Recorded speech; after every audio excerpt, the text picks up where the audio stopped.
I expected it to be a very insightful discussion, but what it turned out to be is a very thought provoking conversation. There are two words I have been constantly using. One is where I'm talking about consistency, and the other place I'm really talking about volatility. I feel that the biggest factor that influences volatility in our industry is regulatory changes. So with the market being so dynamic and market being so competitive, what is the true meaning of consistency over here? What is going to be consistent in this entire thing? Consistency is the single most important driver of revenue growth and profitability. Small things matter in how you bring about the change in the behavior of the people. It's crucial as to how each level of manager influences by raising their own standards, how each level of manager conducts with the team. If the team and the leadership cutting across hierarchies talks the same language as to why we need to bring about the change, and when we do it persistently, consistently, little by little, the changes happen. We cannot be in a hurry to bring about the change. We saw that majority of the brands which were struggling in the market were the ones which are in that 30 to 50 crore. Because then that was the brand where it has moved up to a particular level, but it has not gone into the autopilot mode. So you need to really focus and maintain the stability, consistency, so that they get into the autopilot mode.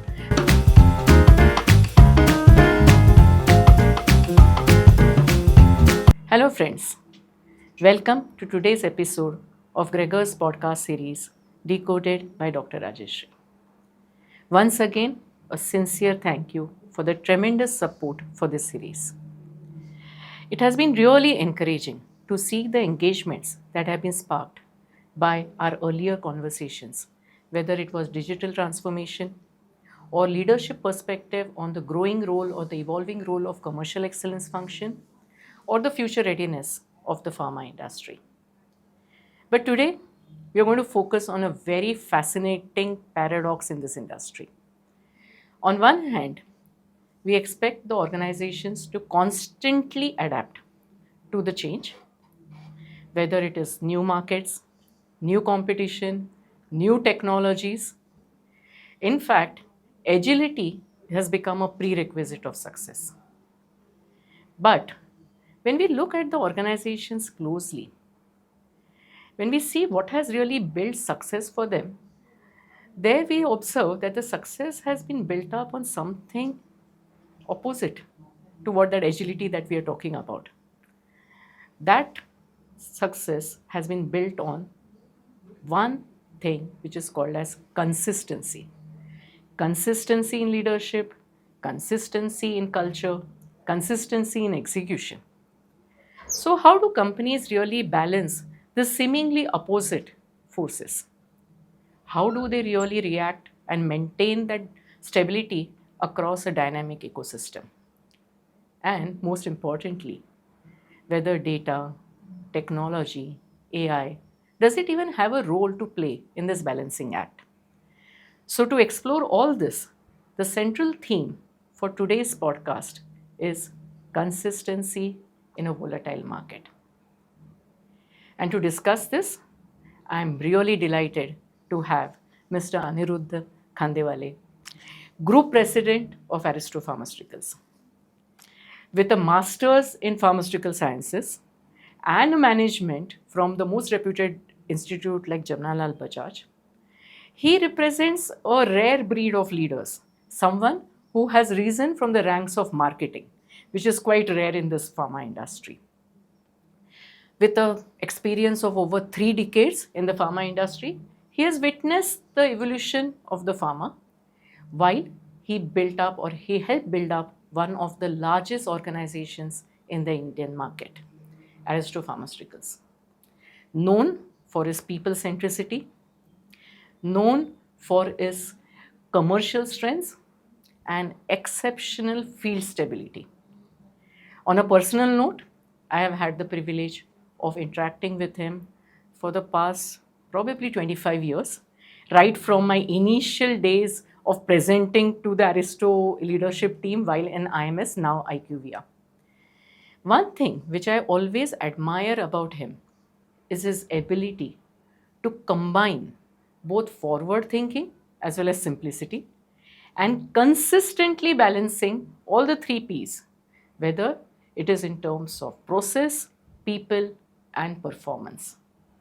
So I'm very sure that this conversation is going to throw immense thought provoking discussions on our central theme, which is consistency in the volatile market. Once again, I am deeply thankful for accepting this invitation and being a part of this podcast. So thanks a lot. Thank you, Dr. Rajashri, and I think I'll have to really prove you right in the kind of words that you've used for me, and I'm sure that we are going to have a great interaction on this topic. I'm really sure of that. Yeah. Thank you so much for inviting me, and I think the way you have summarized everything, probably in very few words, you've got the gist of both me and the organization that I've been associated with. Oh, when you said organization, you have had a long, very distinguished journey with Aristo Pharmaceuticals. So, for me, the start of the podcast is going to be with this question. What are those things which really, in this long journey or the professional journey, what are those experiences which have really shaped your leadership style or the leadership profile which you have now? I think we always are influenced by the leaders under whom we have worked.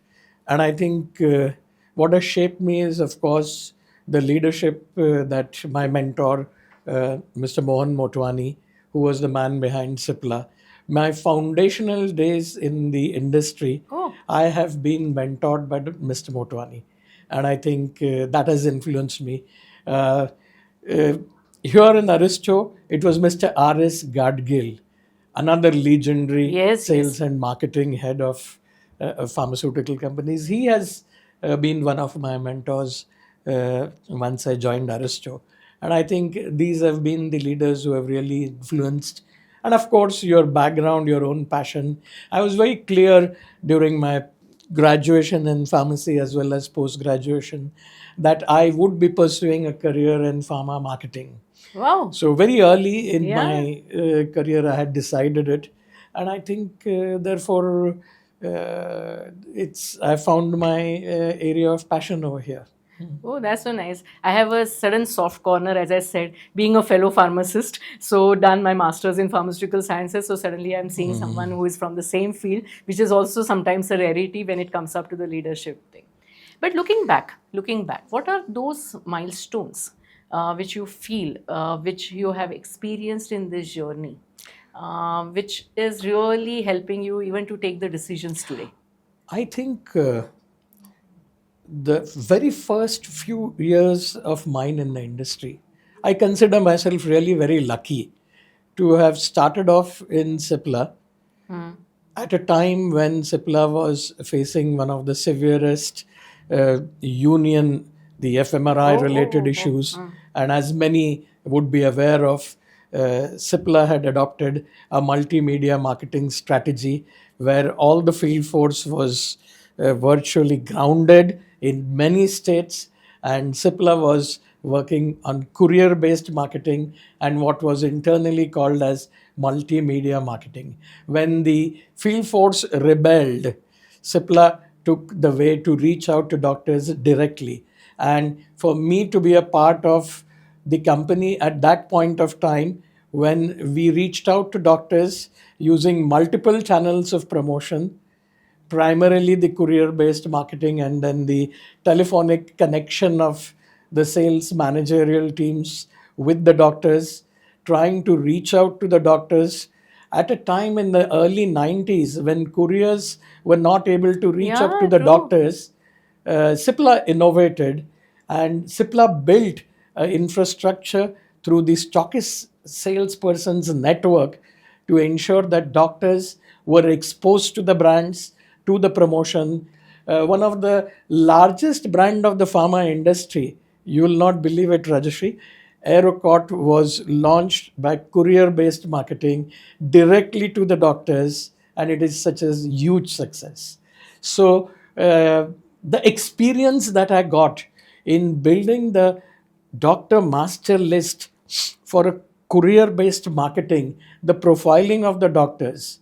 I was lucky enough to be mentored by Mr. Motwani to build the DML, which had exhaustive profiling of the doctors and mapping of where the doctors and the chemists were in the given patch that a rep is supposed to work. And that became the model list, which was utilized across the country as a foundational work to ensure that if the kind of relationship between building, the yeah. between the rep union and the management is not resolved, then Cipla has the option of reaching out directly to the doctors. And I think that has enriched me phenomenally. Having executed those strategies, having been a part of rolling out those programs, and learning about the multiple channels of marketing so early in my career has been, I say, it was a beginning, but it is,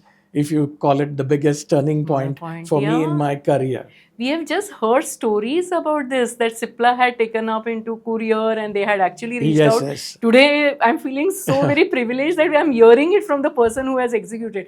Then for you, I think COVID must have been like a cakewalk, because some of the things must have already been done, because exactly COVID was a similar scenario in that particular case. So, Absolutely. I think on yeah. both the fronts, many at that point of time thought that Cipla is taking this as a strategy. It was not a strategy, it was a kind of a message that if the medium through which pharma companies reach out to doctors is rebelling, then the company is strong enough to have another option of reaching out. It was a temporary way of reaching out to the doctors under the given circumstances. Also, COVID was a similar period where we were very clear that if we are reaching out to the doctors through the digital medium, then it is a temporary phase. It was never considered to be the prime way of reaching out to the doctors. Oh wow, very But nice. yes, it Very did make interesting. it easy during the COVID times. Yeah, you have For experienced me it to in it. guide the team on this area. No, very, very interesting. And I think you made very strong 2 points. One is that, yes, if that one channel doesn't work, there should be a lookout for alternative channel. But at the same time, you made a very solid point that this channel of reach out to the doctor or the relationship marketing is here to stay. It is something which we always felt that after COVID, oh, this is something here to stay. Otherwise, there were all talks about digital, phygital, all those conversations came up. But after the COVID, one of the things which came up even in the earlier conversations, I think even with Mr. Malik and so on, he said, no, this channel is a very important channel and here it is going to stay, and probably COVID and what you mentioned, yes, it is a temporary thing. It is not something which will replace the current reach and frequency model. Very interesting, very, very interesting. I am only getting more excited from this conversation now. So coming back to the central theme that we were talking about, there are two words I have been constantly using. One is where I'm talking about consistency, and the other place I'm really talking about volatility. Now, in your perspective, what are those biggest sources of volatility which a pharma organization faces? Yeah, I think when we look at per se volatility, I feel that the biggest factor that influences volatility in our industry is regulatory changes. Uh, because the reason I say that regulatory changes is the biggest volatile factor is because that is something that is beyond our control. We have no control over those areas. Right, right. All other areas that contribute to volatility are a part of business life cycles.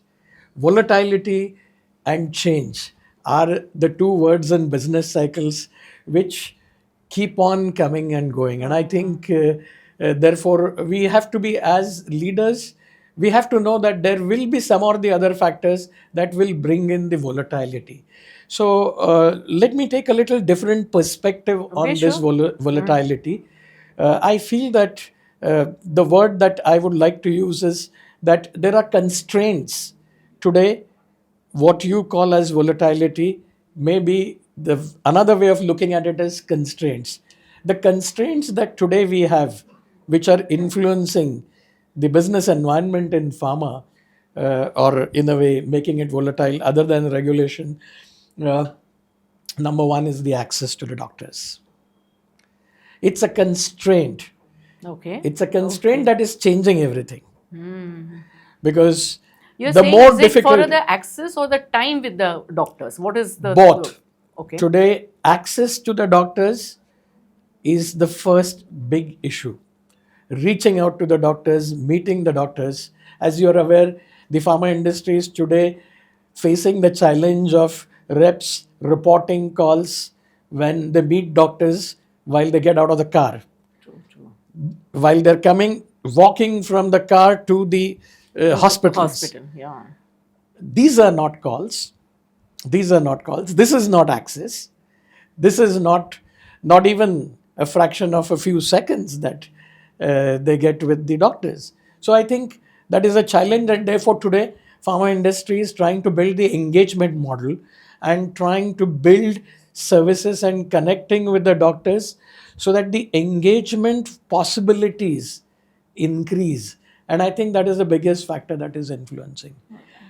In a way, volatility, if I have to look at it, competition, yes, the competitive forces do make things volatile. Regulations make things volatile. I think Pricing? beyond Pricing? pricing is, I think it works both ways. Okay.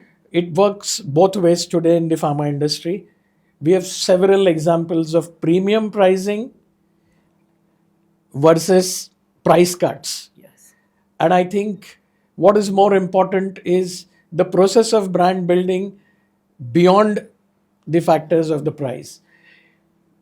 You have a premium pricing, you have a way of building brands. You have a lower price, You have a different. everything else changes. The segment of the doctors, the tiers of the town, the level of the doctors to whom you're reaching out, the kind of field force you have. So I think that pricing either ways, high or low, you have the ability to choose your model. Yeah. You have the ability.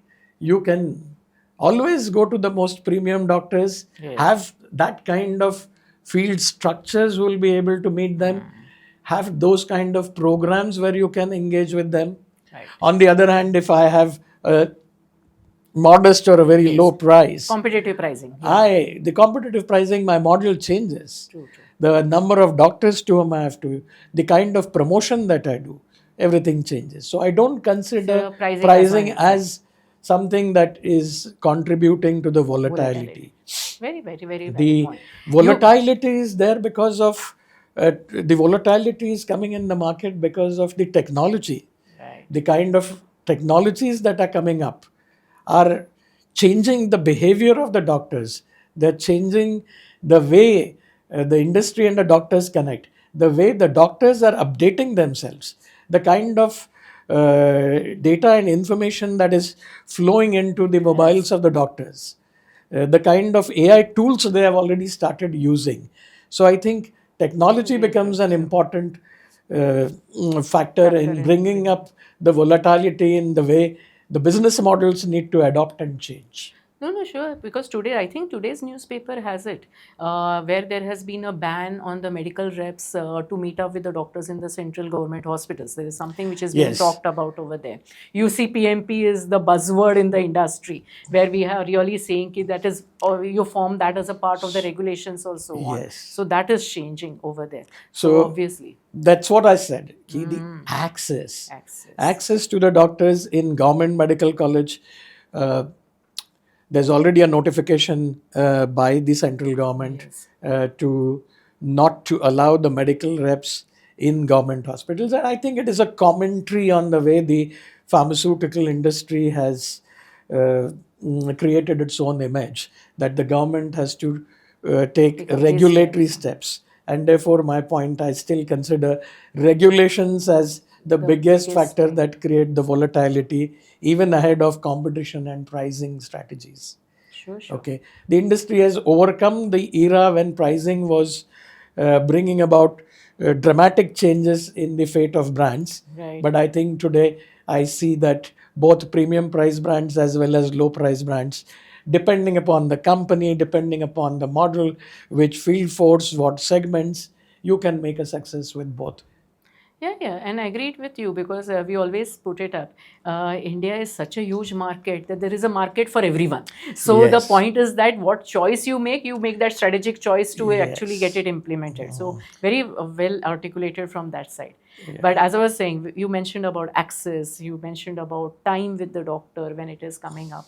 In your last years, a lot of years in this industry, yeah. and taking up from that experience, and when you actually have to paint the future, do you really see a shift in the commercial models to meet up with the doctors or the engagements? Because you use the word engagement very well.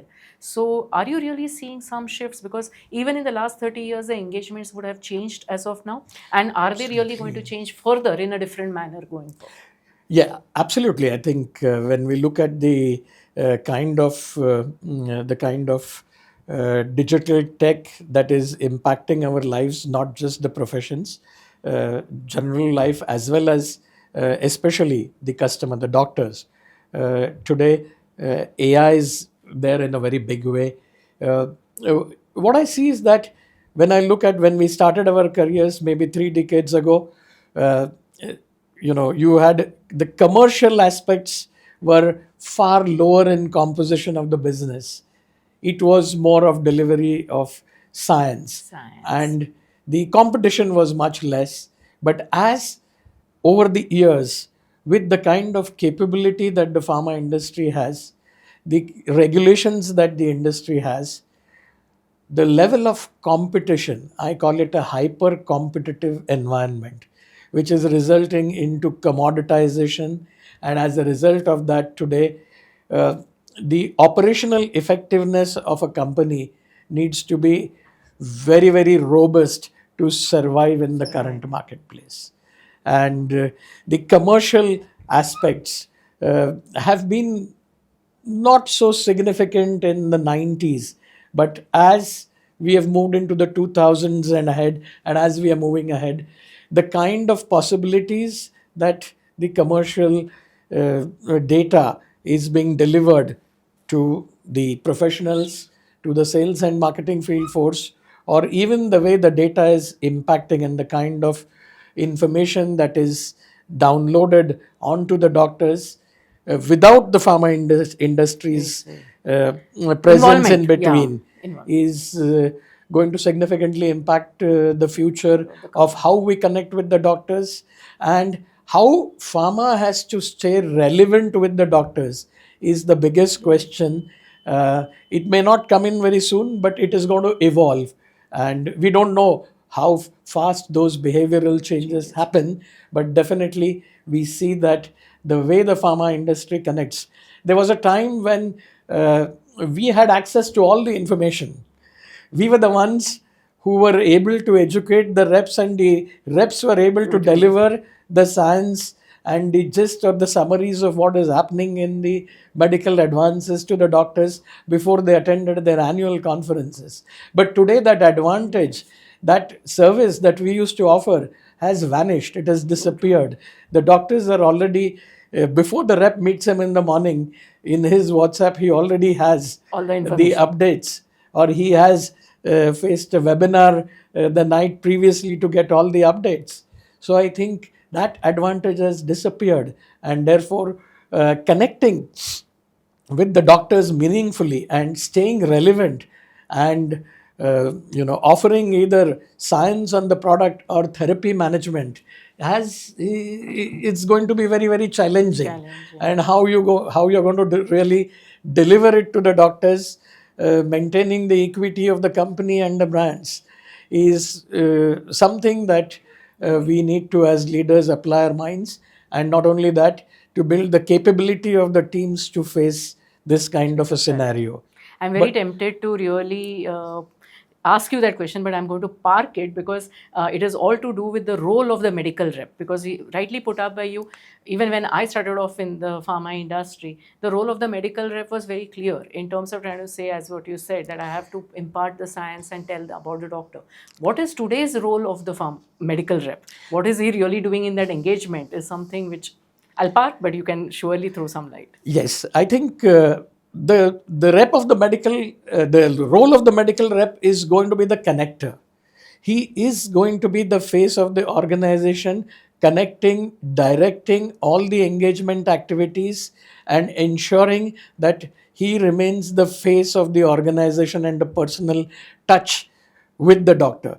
And he's today, whether one has to deliver the information that is coming through so many digital sources, while it reaches out to the doctor, they still need to be stimulated and reminded about it through the personal factors. So, integrating all the engagement activities, whether one is going to do the webinars, one is going to do the emailers or the WhatsApp activities and engagements, and in clinic communication and campaigns which help them to remember the brand names, will continue to be a crucial factor. So I think we were in the era of a medical representative delivering the product information as well as the brand reminders. But today it is going to be medical rep is only one of the multiple channels that pharma is using, and we need to integrate all those channels and ensure that one consistent message about the brand reaches to the doctor. And how well orchestrated the brand management team does it is going to really make the impact. So we cannot function without that crucial connector. He is the one who is still going to be relevant, because the personal touch, the personal reminders are, he is the face, and I think we cannot forego that, irrespective of what we do. Irrespective of however volatile the market would be. Absolutely. Over there. So we just touched upon the volatility. I understand that we have actually jumped the guns, because there was a lot of a section which I wanted to ask, what is that changing role of medical rep? But you have already made it very clear for me. But I'll come back to one step back when we talked about volatility. But now the question, the second part of it, which we said, is consistency. So with the market being so dynamic, market being so competitive, what is the true meaning of consistency over here? What is going to be consistent in this entire thing? Because we say that organizations are built up on consistency. So what, according to you, is consistency? I think consistency is the single most important driver of revenue growth and profitability. Okay, can you elaborate? Yeah. Consistency is crucial for growth, because you look at it, let's look at it the other way around. If the rep is not consistent, if we have attritions, there is inconsistency. The inconsistency depresses the growth. So consistency, is currently everything. If you don't have a consistent managerial team, the link with the team is going to be destabilized for some period of time. So you need that level of consistency of the team. You need a consistency end to end, from the leadership team to the middle management to the brand management to the field hierarchies, and also, of course, with the customers. True. So both for growth and profitability, the consistency of the entire chain is very important. Now, consistency in terms of the brand promotion, another important element. Okay. The moment you have consistent brand promotion and the positioning placement of the brands remains consistent over long periods of time, the brand equity, value, and market shares improve. We find that when brand managers change hands, or when brands are shifted from one division to the other, inconsistency creeps in. Inconsistency is a big drag on business, and therefore both sales and profits. And therefore I feel that consistency, I maintain, is the single most important driver of sales and profitability in a pharma company, because you bring in an inconsistency at a leadership position, you have a huge impact on the performance of a company. Because with leadership changes come cultural changes. With cultural changes come behavioral changes. Changes. And with behavioral changes, the front end customer is seeing something that he's not used to see with a particular company. The moment the customer sees an inconsistency in the company, I think there is a little bit of confusion in the mind of the customer. And a confused customer is never a profitable customer. Wow. Now, it leads to the next question, because in the industry of late, at least whenever we have been doing work in the last decade in this new avatar of entrepreneurship, one thing which we have come across a lot is attrition. Attrition across all levels. And I'm not just referring only to the levels of the medical rep. I see that across. And I see it across even running to the level of the leader also. Where that is something which is turning out to be more constant than the consistent part of it. So, and Aristo is known in the pharma world for their stability in the field forces, besides the stability at the leadership level, but stable across. How do you really manage this long term commitment, loyalty, which the industry is struggling with? I think the way organizations are run and the culture is built is something that happens over a period of decades. And this is also something that has happened over a period of decades, with the belief that people should be working with open mindedness. People should be allowed to work with a certain amount of liberty. People should never be under any sort of pressure to work. And that's when you get the best out of people. When there is undue pressure, which is not self generated, which is external, then I think people crack. And as a result of that, you don't get the kind of output that you expect from them. The key to this is the conduct of the leadership across the chain. How the leaders influence the team members. And more importantly, if leaders keep on mentoring people, influencing them through their own excellence, then definitely the stability is going to come about. The behavior of the leaders, the culture of the way you handle non performances, the culture of how you talk to people, where and when you talk to people. Small things matter in how you bring about the change in the behavior of the people.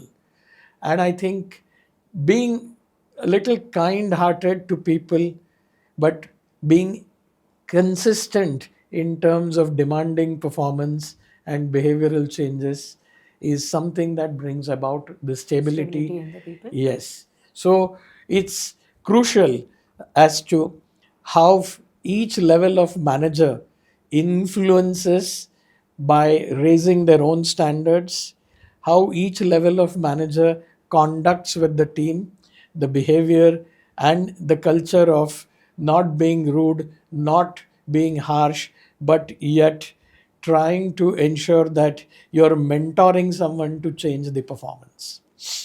And I can't even challenge you. The thing is that though sometimes it sounds very like, it's a theoretical thing which we have read in books. It has to be there.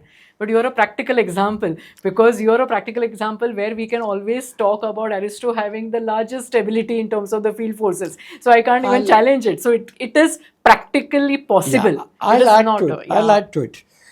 If the fundamental ways in which you're building the organization, if they're built on the process of establishing strong brands, and I think the core to this, which we have not yet touched upon, is that the what is the purpose of the sales and marketing teams?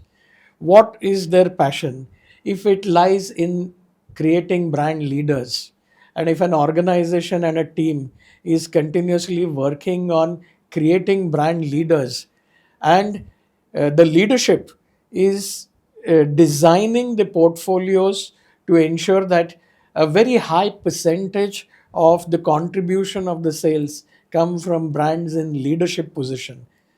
If your marketing is strong, if you are able to build strong brands, I think much of the inefficiencies of the people can be absorbed by the strength of the strategic decisions and the strong brand marketing, which is very, very consistent. And for that, you need a marketing team that is not only strong on the marketing skills, but Consistent. also consistent and believing in in creating brand leaders. And when your conviction is in those uh, areas, then the security, if I may call it, you've been consistently right since the beginning asking how do you ensure that if there is no pressure on people, How if will the they culture perform? is Yeah. if the culture is very cool. Many of the professionals who have joined Aristo at higher levels, uh, they ask me how come things are so cool on a month end in Aristo. I think it is the belief that it's not the pressure. Pressure never works. We feel that pressure works, but pressure never works. I think it is the reason we are able to handle it is that we have created a strong brand portfolio, the belief of the team, and I think any team, and there are so many teams in the pharma industry who are also doing this, and the ones who are doing it are more secure. And I think that is the crucial protective gear that we have to ensure that the teams are not, you don't need to disturb them, or don't need to really push them to ensure that performances come. So if the leadership strategic team gets the right decisions on the portfolio, brands, timing, process of brand building, differentiation, communication, campaigns, and solid brands are there in the market, leader brands are there in market, small contributions coming from failed brands, high contributions coming from the Market leaders. Yeah. leader brands, more than 70%. If Okay. more than 70% of your revenues are coming from brands which are either number one or number two in their market, which is very difficult, or considering the fragmented nature of the Indian pharma industry, one can even look at the top three. If you are one amongst the top three, and if such brands contribute more than 70% of the revenues, I feel that there is great stability and continuity, because brands continue to generate revenues with very little push and effort, because I believe that it's very important in the process of establishing the brands, and at the core of all this is that process. Right. If the prescription of a doctor is coming out of the conviction on the brand, on the product, on the company, on the field force, on the conduct of the sales and marketing activities and campaigns, if the prescriptions where they generate, if it is coming out of conviction rather than consideration, then the brands continue to generate the growth even into the third and fourth decade. They stay relevant, and as a result of that, they continue to generate the growths even as we get more time to overcome the operational inefficiencies or the weaknesses and try to strengthen them with a lot of patience and a lot of time being given to the people. So that's the core. Wow. No, now I'm getting, while you were saying all this, I can relate it because my data, everything for me moves into numbers and data. So we were doing an analysis for the pharma industry, and we observed that, which are the brands which are really struggling. So it was typically the brands, when we did it 50 crores and above. So we gave it a nomenclature also. We told them that these are mega brands. So 50 crores and above are mega brands. So they somehow go into an autopilot mode, as what you said, because conviction, probably you use the word, I like both the words, conviction and consideration, because it was a conviction in the brand which can only build up 50 crore and above. You can't build up a brand. A doctor will never write it for consideration and build up a brand. So it is obviously that 50 crore and above. We saw that majority of the brands which were struggling in the market were the ones which are in that 30 to 50 crore, because then that was the brand where it has moved up to a particular level, but it has not gone into the autopilot mode. So you need to really focus and maintain the stability, consistency, so that they get into the autopilot mode.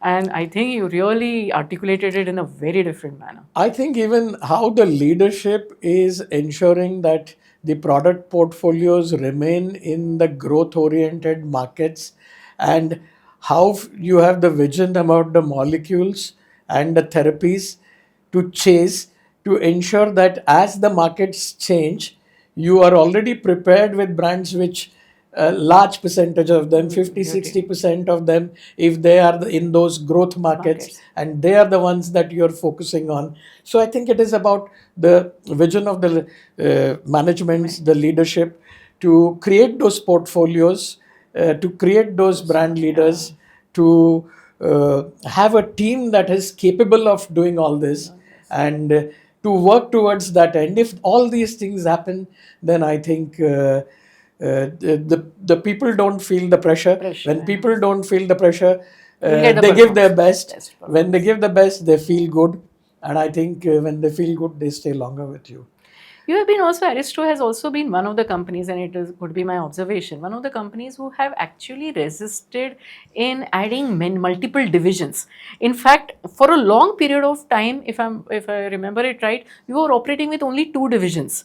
And so what has been the reason that where you have actually kept the number of divisions less, you have actually focused on building up these brands? I got the answers for the building of the brands, but what is this reason why you have kept the number of divisions low? Yes, I think looking back, that has been one of the area where the internal decision making on divisionalization. I would not like to elaborate on that. Sure, whatever. But yes, that has been one of the areas that we have missed out, and as a result, you of that, feel we have it missed out. I thought it was a strategic choice. No, it was not a strategic choice. choice. It was a miss out, and I think there was a brief period of years where it was not possible for us to expand and do it. But I think the effect of that has been that there has been a more consistent working on those brands, and making them brands have become really stronger. The productivities have been very high, and I think we have created a solid base for the organization and a platform to take up the expansions. And over the last almost a decade or so, we have expanded the field force structures, and we find that we need to forget the periods where we didn't do it. But definitely, the more concentrated and consistent a team's work is on the brands, I think, again, going back, I have seen brands which are very small in size. They may not be significant brands for us, but whatever business has been generated for the brands has been through the right process. There are a few prescribers who have conviction on the brand and they're supporting it. And I have found that over a period of almost 25 to 30 years, with zero promotion of the brands, the sales remain constant. And I have several examples of this. Interesting. So I think, again, that drives the conviction that even if you've not been able to successfully drive the entire team to build a big brand, but whatever is built by a few people with a few doctors, it may be very insignificant in size, but those businesses sustain even with zero promotion by the field force, giving us the conviction once again in the process of brand building that the doctor needs to be convinced and he needs to prescribe the product in the right indication for the right and promoted with the right purpose, and then the sales will stick for a long period of time. Sure. One last part of it on this side, because one of the thing is that when you have a person who have been in the team for a long period of time, we always feel that there is a resistance to change.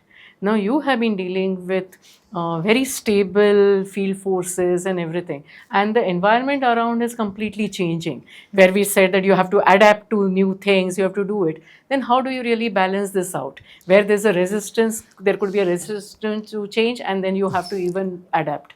I think you need to spend a lot of time with people and your teams to make them understand for the reasons of the change. Change is always very difficult to be brought about. And the number one factor that I feel is the credibility of the leadership. If the team is believing in the leader, I think what happens is that it becomes a little more easier for the leader to ensure that the change is being brought about. If they've seen the leader for a long period of time, and if the track record of the leadership is that whatever changes that they have instituted in the company, in the teams, in the systems, in the processes, they have been for the good of individuals and brands and organizations. Trust. Then the confidence is built on the leadership. So how the leadership influences, how the leadership, influences them and makes them understand as to why the change is needed.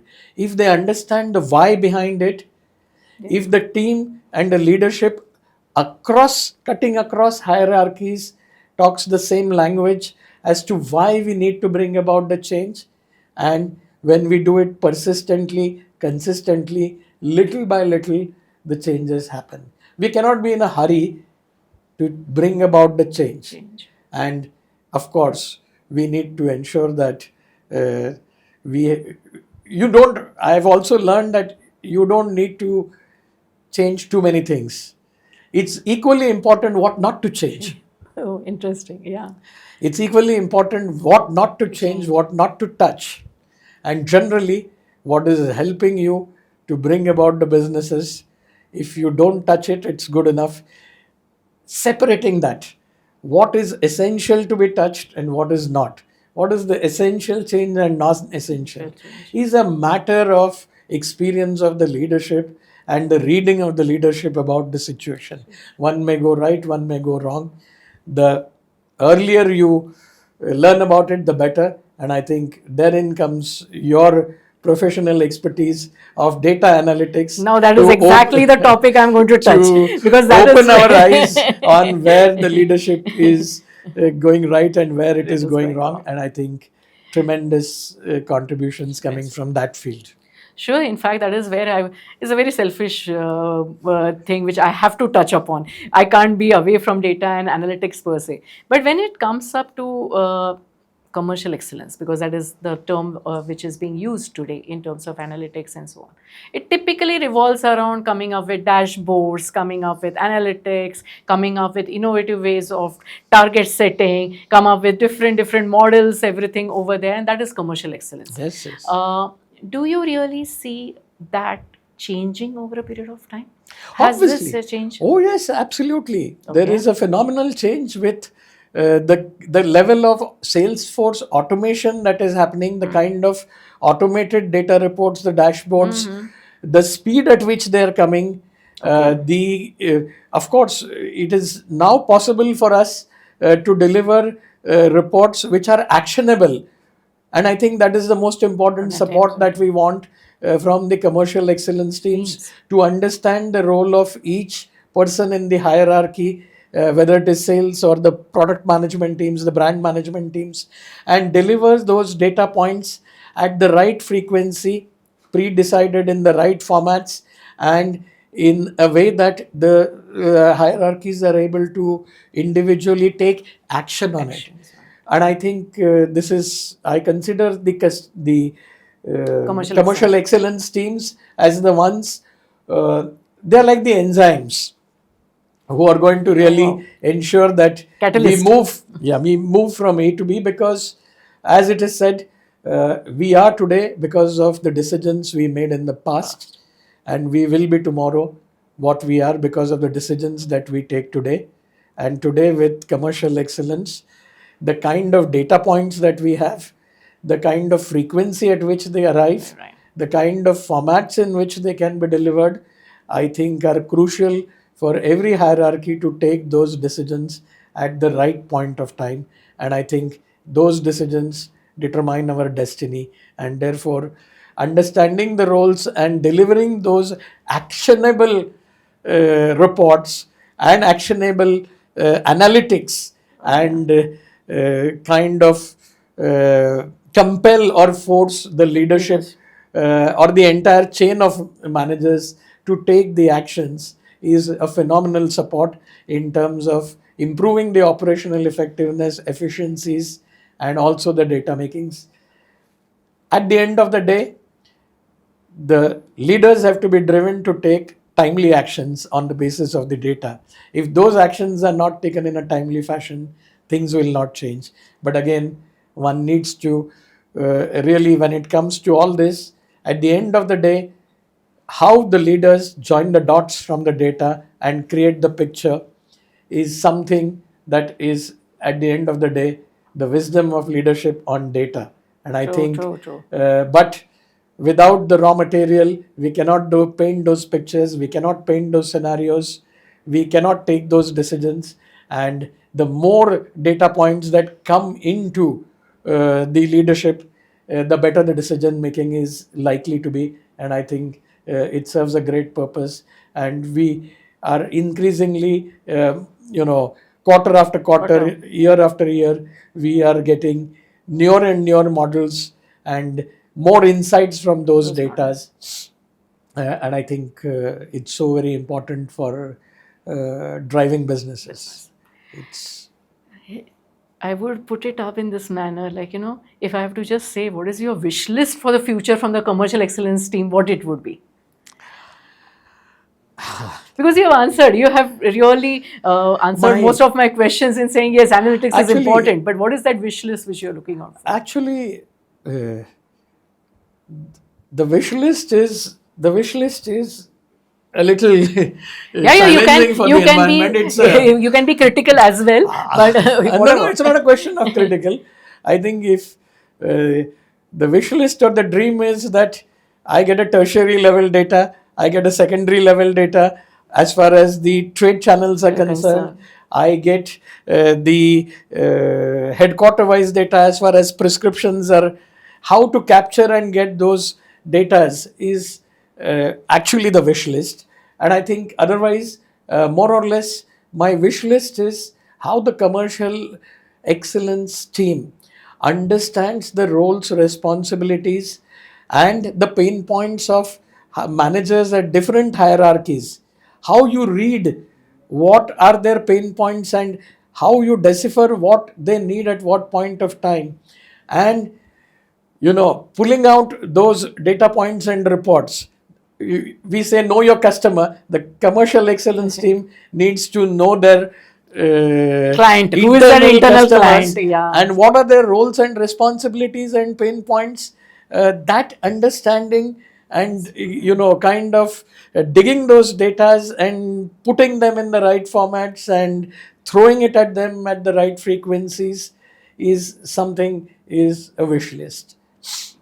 Sure, the more the commercial excellence team understands the role, responsibility, and pain point of the managers, and when they understand what has gone wrong and right, I think they'll be able to do a great job at it, rather than being mechanical in what has been pre-decided and sought. I think that is a wish list. Oh, wow. So as we move towards the end of the conversation, I'm going to request you to wear your leadership hat as always, because you have been leader for the last 3 decades. So if I have to just ask you directly, what is changing? What are the demands which are being made on the leaders today? And for the future leaders, what mindset shifts are you really looking for? I think the real challenges, as I put it in 5 areas, where the leadership has to come out. Number one is we know that the industry is facing phenomenal amount of commoditization, even when there's very little innovation.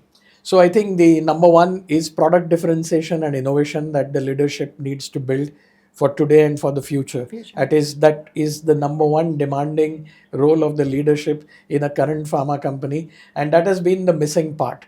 There have been very few incremental innovations and differentiations, but trying to make them more significant is going to be the challenge of leadership. Number two is today the Indian pharma companies need to look at a mindset of developing clinical evidence or real world evidence databases on their brands to ensure that we are able to deliver to the doctors the performance of our brands in the real world evidence studies on the claims that we make. And I think the mindset of the leadership to generate those clinical evidence data points for their own brands and to use them in the promotion of the brands is going to be the next level for the future. I think this is number two. Number three is that we are currently facing dominance by the trade, and many a times the pharma industry is coming under the pressure of trade-based practices. And once again, to overcome those trade-based practices, the only answer is going to be stronger brands. And I think in an environment when the access is limited and when the doctors very difficult to find services of value which will be meaningful and relevant to the doctors and also commercially viable for the organization, I think the answer to it is how the marketing skills are used to establish brands and top of the mind recall of the brands through various activities.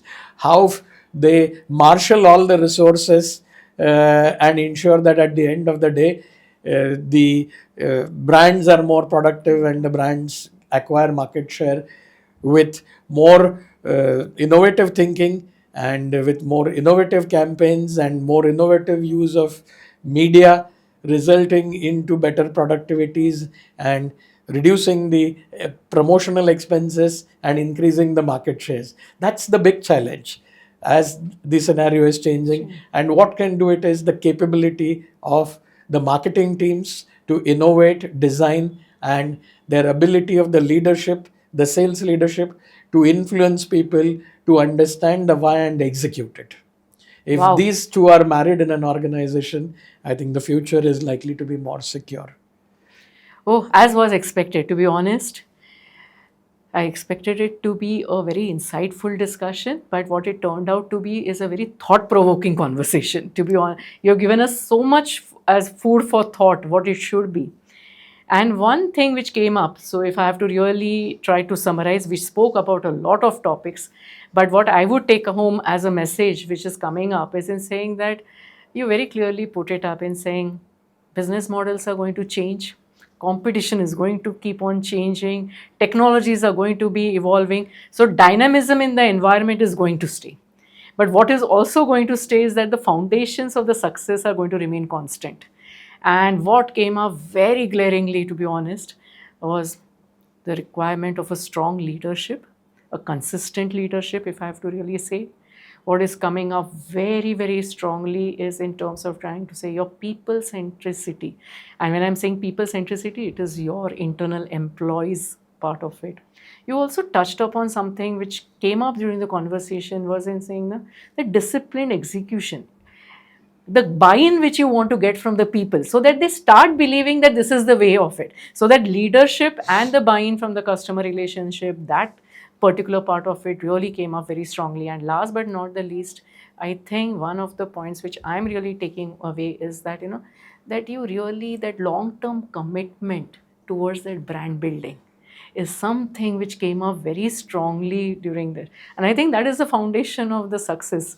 So, great. Thanks once again. Thanks once again for being a part of this podcast.